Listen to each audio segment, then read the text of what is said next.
Max Left is my new TYT football league name. Thanks, Will from Indiana. Yeah, I tweeted this out. Just so funny and petty. I got to laugh about it for a sec, but I got some insane text from Cenk on last Sunday. I was traveling back from Chicago. God, was that last weekend or 2 weekends ago? 2 weekends ago. 2 weekends ago, yeah. Just basically, yeah, like saying, oh, God, what was it? Something about purity tests? I texted you guys. Totally normal stuff. I'm like traveling. And it's just like, do you want to continue? I won't read the whole thing, but just like, you're fraternizing with a bunch of fascists. Fraternizing with the enemy. That's a line from Harry Potter in the Goblet of Fire, where they get mad at Hermione and Ron Weasley's like, you've been fraternizing with the enemy. Like us. And so I get this. It's a rude text. I haven't talked to him in forever. I just send him the fantasy money because he's the new commissioner. He took over for someone else. And probably somebody he fired or couldn't afford to pay anymore that previously had the job of the TYT Fantasy Sports League commissioner, but now Cenk has to take it over. One, because he's a total narcissist and he wants everyone to have to deal with him. And two, because he doesn't have anyone to delegate to anymore because he's gotten rid of all of his disposable staff. I don't you can ask Griscom. I'm in a lot of leagues and I'm never in the group chat because I'm in it for the love of the game, not for socializing, I guess. Which is what made Cenk like upset. Russell for the money. He was sending me these long things about how I need to participate or also apologize or something like that. And I changed my name to Birthing Persons and then called it a day. And then like 2 weeks later, he kicked me out. So that's the... God. So we now have confirmation that she changed her name to Birthing Persons after getting this pushback from Cenk. That's how I at least interpreted that. She kind of was just in the chat on the league. I don't play fantasy football, but I can imagine how this goes down, right? So she's there. Cenk starts to get really triggered, demanding what sounds like she said an apology, demanding she apologize or participate or something like that. And then in response to that, she then changes her team name to Birthing Person. And honestly, this is just so funny because obviously Emma is such a polite person. She's so nice and friendly and she seems so wholesome. But it is funny that she has this streak to her, where she's like, yeah, I don't mind needling my former boss, this piece of shit, Cenk. Like, I don't give a fuck. I'm just going to be a little bit messy. I kind of like that because, that's not a side of Emma that you always see on air. Like I said, she always seems so classy. And not that this is not classy or whatever, who cares? But I just think it's funny that she has this side of her, Oh, 100%. And I think for context, everyone should know, I confirmed this. Emma was the 3-time TYT fantasy football champion. She was no slouch. You guys wonder why she wanted to fucking rejoin the sports league? She was going to kick ass. She was going to curb stomp all these guys who don't know anything about sports. She probably took great pride in knowing that she was going to absolutely annihilate whoever the guy is that does TYT sports. Okay. They still have that guy, he's still on the payroll, but I guarantee you he wasn't going to beat Emma Vigeland this year in fucking TYT fantasy sports. Either way, I agree. Changing your name to Birthing Person is like, it could be considered good ribbing, honestly, in the correct fantasy sports league. That's what I said the other day. I was like, Cenk should have taken this as a friendly jab, oh, LOL. We may have had this dumb beef, but we're still playing fantasy football together. Who cares? Exactly. And I think that Emma would have even stuck it out as an olive branch. Like, again, to your point, I don't know if she, originally just had Emma Vigeland's fantasy sports team or whatever her team name was last year entered this year. But I would have taken it at least as some sort of an olive branch that okay, the bridge wasn't totally burned. She still is in our fucking fantasy sports league. But because he's on such a power trip, he had to be like, no, bow to me and kiss the ring or you're not allowed in my fantasy league, of which there are thousands that are fucking more fun than mine. Yep. Story behind that. Seems like censorship to me, but what do I know? Yeah, I remember one line I remember is, how are you going to engage in witty repartee with fascists like us? We were really, I don't know if I've seen, when I told Sam that story, we were laughing pretty hard around here about that. But, to each their own. See, I can't imagine getting so butthurt, especially as a grown adult man, about fantasy football and who's in the league, and who's not participating in the group chat enough. But he wrote you 1,600 words, and long. It's just like, don't you have a show to produce? Also, yeah. Also, dude. It seems All right, I can neither confirm nor deny if Gavin and I have seen these exact text messages, but if I had seen these exact text messages, my first reaction would have been like, damn, I don't even know if I want to read all of that. Like, I don't even know, like, you're looking at a text message wall and you're like, what? They sent you out. Did you even read all of that? Because I would have just been like, oh, well, that's crazy. I don't know if I have time to read all Like I of was saying, that. I hate fucking having to respond to long ass messages from people. Yeah, dude, it's the worst. More like you want me to apologize. It seems more about other stuff than me participating in the group chat, I would argue. But I've that's a level of emotional maturity that you can't expect from him at this point. And it's so true. I mean, and that's the number one takeaway from all this personal shit between the Majority Report and TYT. It's just you immediately can tell how much more normal the Majority Report crew is than basically any of the main personalities at TYT, besides like John Iderola maybe. But between Cenk and Anna, it's so clear they're fucking narcissistic. They're basically obsessed with themselves and the way that other people are discussing them online. Versus the Majority Report, they're just like laughing it off like normal adults would. Like they're not so fucking triggered by this shit. They're not so up their own assholes. They're not so obsessed with what other people are saying that they're just able to laugh about it like normal people. And I know that from fucking experience because I remember back in the day when we did make a few very critical videos about the Majority Report. I forget. I think it was maybe Force the Vote or something about AOC. But either way, at one point we got real feisty. The claws came out. We were roasting and dunking and in classic Vanguard style. We had a very different take on the tax of the rich dress. We did. We did. And I remember we came up once on the Majority Report. This was before we'd ever talked with any of the people on board. And Matt, brought us up, or somehow we got brought up, but he was like, it's okay. Like we're fine with people disagreeing with us. Like, yeah, they sometimes, disagree with us, but we can take criticism. And that's something that you almost never hear from Cenk and Anna. Not just in relation to us and our criticisms of them, but in general, they always react in such a fucking out-of-pocket way. It's like, just be normal.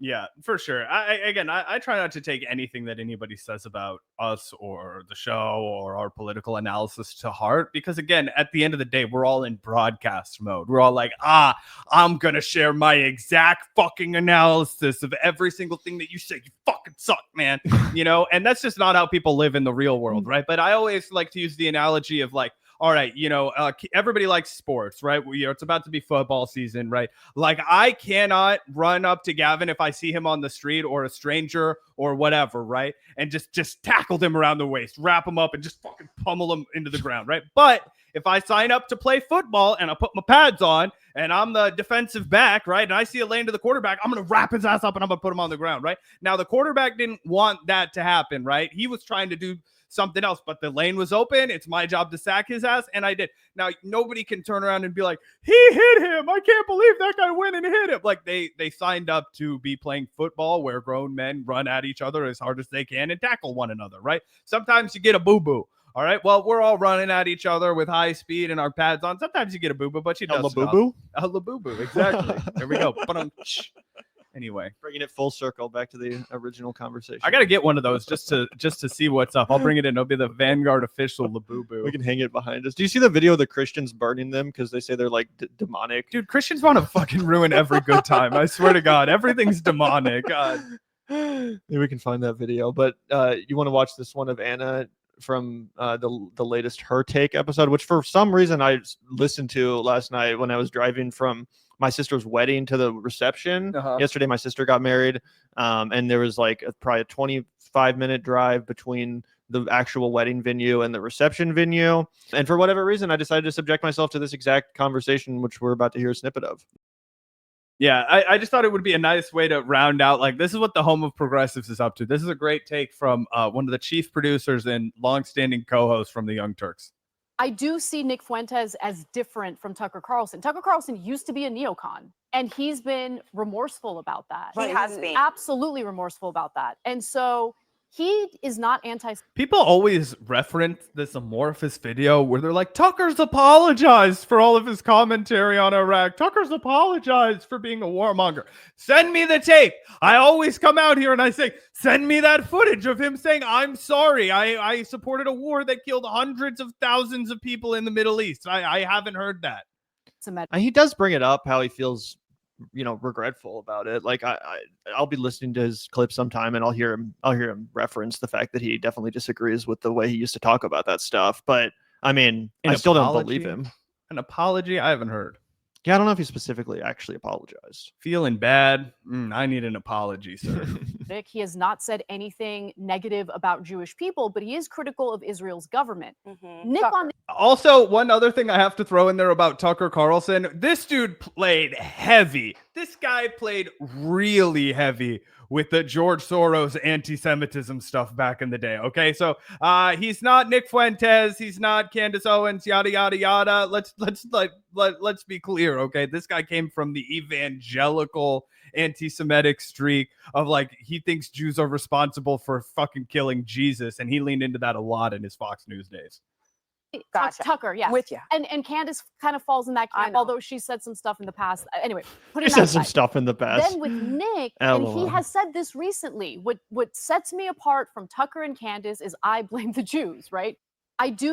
And she's not wrong about that. That does separate, Nick Fuentes from Tucker Carlson. He will go even further and just be explicitly a Nazi. But what I hate about the segment, and honestly, this clip doesn't even truly distill how cringy it gets, because she keeps doing this. She keeps giving Tucker Carlson credit for being less anti-Semitic than Nick Fuentes over and over again. It's like, yeah, if you're going to compare anyone to Adolf Hitler, they're going to look less anti-Semitic. Exactly. This guy, he said some stuff I disagreed with, but he's not literally Hitler. It's like, okay, well, is that really even praise at that point? We're still talking about Tucker fucking Carlson. Did you forget about all of his greatest hits on Fox News, demonizing, Black Lives Matter protesters, saying all sorts of just unhinged racist shit, popularizing the great replacement theory? I mean, who gives a fuck if he's anti-Semitic or not? The dude is a Nazi. He is a Nazi, just in a different way.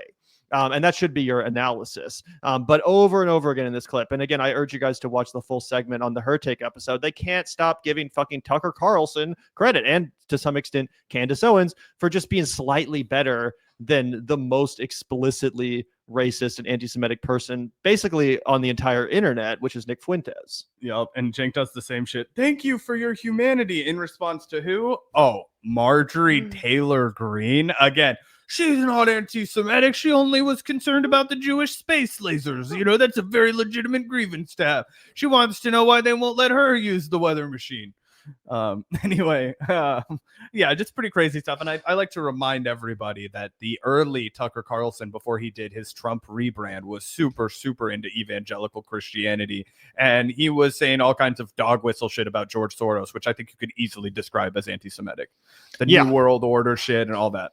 Yeah, and he still continues to lean into the insane religiosity thing. Remember, he talked about getting attacked by a demon. Exactly. That was like, a couple of years ago, and then he was talking about how angels were actually, or UFOs are actually angels, and there's a biblical explanation for all of these aerial phenomena that we're witnessing.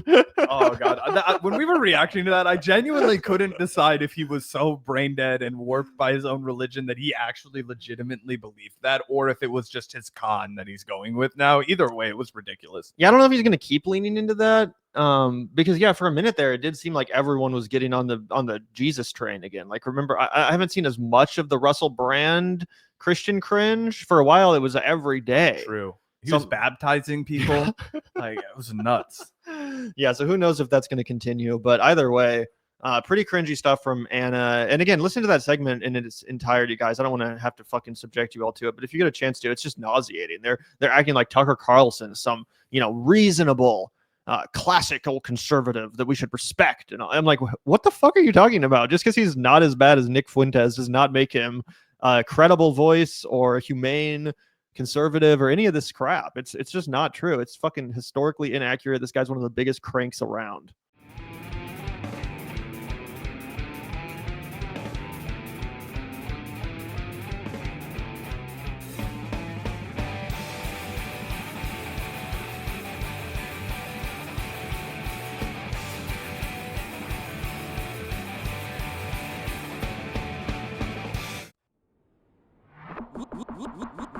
Look out the door if you hear an ambulance. The Vanguard will be there, sir. The Vanguard will be there, sir. The Vanguard will be there,